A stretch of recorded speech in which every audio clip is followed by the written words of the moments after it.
You see that word on a soap bottle, right? Antibacterial. And it's like a sigh of relief. It feels like this shield, you know?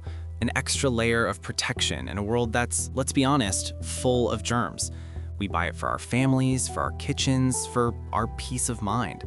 And it's all based on this one simple belief that it's better, safer, stronger. Wait, but what if that feeling of safety, what if it's just an incredibly well-marketed illusion?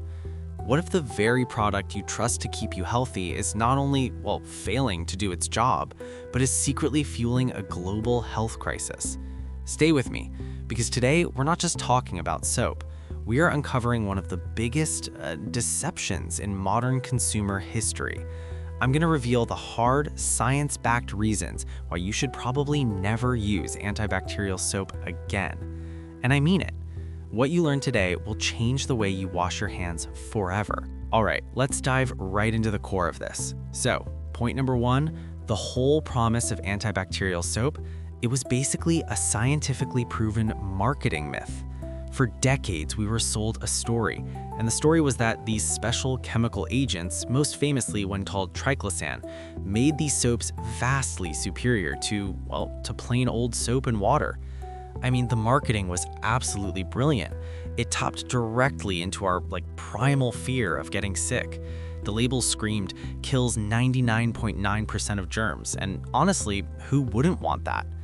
But you know, as scientists started to look closer, the story just began to fall apart. Study after study found that in a normal home environment, these chemical-laced soaps were no better at preventing illness. So in 2016, the US Food and Drug Administration, the FDA, did something that sent shockwaves through the industry. They issued a final rule, effectively banning Triclosan and 18 other common antibacterial ingredients from over-the-counter consumer soaps. And the reasoning was, devastatingly simple. First, manufacturers had failed to prove these chemicals were safe for long-term daily use. And second, and this is the absolute knockout punch, they failed to show that they were any more effective at all than just washing with plain soap and water. Let that sink in. The one thing, the only thing antibacterial soap was supposed to be better at, it wasn't. The FDA officially declared that this multi-billion-dollar industry was built on a foundation of sand. The true magic of hand washing isn't some secret chemical formula, it's physics. It's the mechanical action of scrubbing your hands with any soap, which creates this slippery, sudsy environment that lifts germs and grime off your skin. The water then just rinses them down the drain. It's a physical removal, not some kind of chemical annihilation. That chemical nuke was an expensive and, as we're about to see, a dangerous marketing gimmick. This brings us to what I think is the most terrifying part of the story. Point number two, the widespread use of antibacterial soap is a direct contributor to the creation of antibiotic-resistant superbugs. And this isn't hyperbole. This is a global health emergency. The World Health Organization, they've stated that antibiotic resistance is one of the single biggest threats to humanity, period. And for years, that bottle of soap on your sink has been a training ground for the enemy. Here's how it works. Triclosan is a biocide, but it's an imperfect one. It doesn't kill every single bacterium. The few that survive a dose are often the ones that, just through a random genetic quirk, have a natural defense. So by eliminating all of their weaker competition, you're essentially creating a perfect, sterilized environment for these tough guy bacteria to flourish, multiply, and pass on their resistance genes.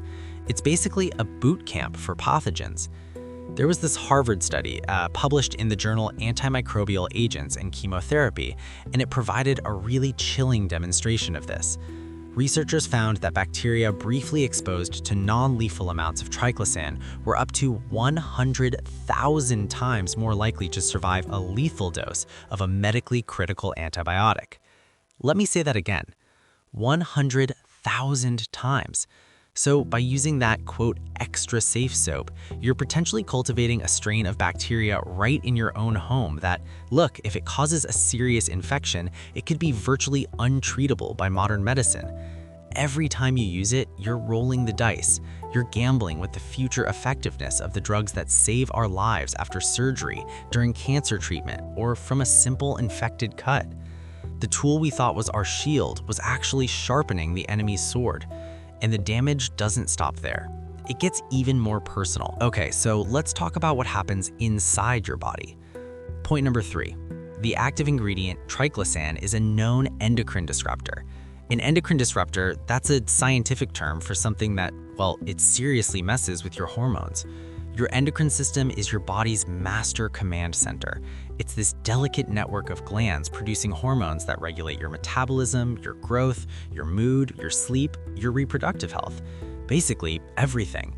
The problem is that triclosan's chemical structure, it's like a master of disguise.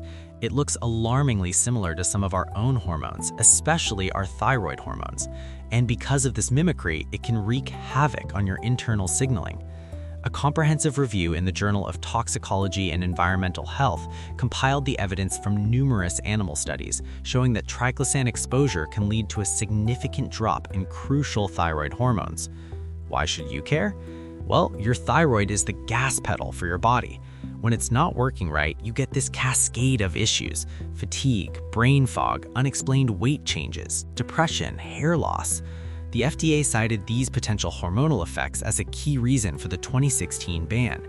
They concluded that a chemical with these known risks has no business being in a product you rub all over your skin every single day, especially when it offers no proven benefit. You're accepting a very real biological risk for a reward that is, well, completely imaginary. Okay, wow, we're just over halfway through, and I know it's a lot to take in. The evidence is just overwhelming. If this is kind of shifting your perspective and you're finding this video valuable, would you do me a favor? Just take a second to hit that like button. It really does help get this critical public health message in front of more people. And if you're ready to throw out myths and embrace science-backed health, make sure you subscribe and hit that notification bell. I'd be thrilled to have you here. All right, let's zoom back in. From your internal systems right back to the surface, because antibacterial soap isn't just a threat to your hormones, it's a weapon of mass destruction for your body's first line of defense. This is point 4. It annihilates your skin's microbiome. We've been conditioned to think sterile is safe. This is fundamentally wrong. Your skin isn't a sterile surface, it's a bustling metropolis of trillions of microorganisms. This is your skin microbiome, and it's your invisible armor. A healthy ecosystem of good bacteria actively protects you. They crowd out dangerous pathogens, they produce natural antimicrobial substances, and they even train your immune system. Antibacterial soap, it's a chemical bomb. It's not a sniper rifle, it's a scorched earth attack. A 2018 study in the journal Sphere showed that even short-term use of triclosan soap drastically alters this delicate ecosystem. By killing the good with the bad, you can ironically make your skin more vulnerable to problems like eczema and create an open invitation for the truly nasty superbugs like MRSA to move in and set up shop. It's like firing your entire elite security team and replacing them with a single, clumsy robot that sometimes works, but also, blows up parts of your house. It is a profoundly flawed strategy. And finally, where does all this chemical warfare actually end up? This is our last and perhaps most sobering point. Point 5. Antibacterial soap is a persistent and dangerous environmental pollutant. The problem doesn't just stop when the suds go down your drain. Not at all. Triclosan is tough. It doesn't break down easily. See, our wastewater treatment plants, they just can't remove all of it, so it flows directly into our rivers, our lakes, and our oceans. Remember, it's a biocide, so in aquatic environments, it does what it's designed to do. It kills. It's especially toxic to algae, which is the foundational base of the aquatic food web. It bioaccumulates in the tissues of fish and has even been found in the bodies of marine mammals like dolphins. But the most sinister part? Yeah, research from the University of Minnesota found that when triclosan is exposed to sunlight in chlorinated water, it can degrade into various forms of dioxins. Dioxins are a class of highly toxic, long-lasting chemicals that the EPA classifies as probable human carcinogens.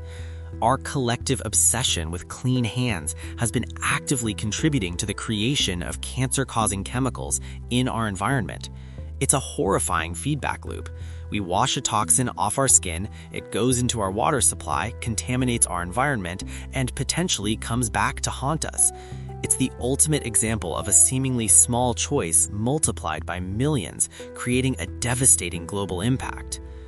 So let's bring this all together, shall we? We've demonstrated that antibacterial soap is no more effective than regular soap, yet it fuels deadly antibiotic resistance. It can disrupt your hormones, it destroys your skin's natural defenses, and it pollutes the entire planet with persistent toxins. I mean, the FDA's ban wasn't a suggestion, it was a verdict. The risks are profoundly real, and the benefits are a complete fantasy. Okay, so a final question for you. After hearing all this, what single fact shocked you the most? Was it A, the creation of antibiotic-resistant superbugs, or was it B, the fact that it can create cancer-causing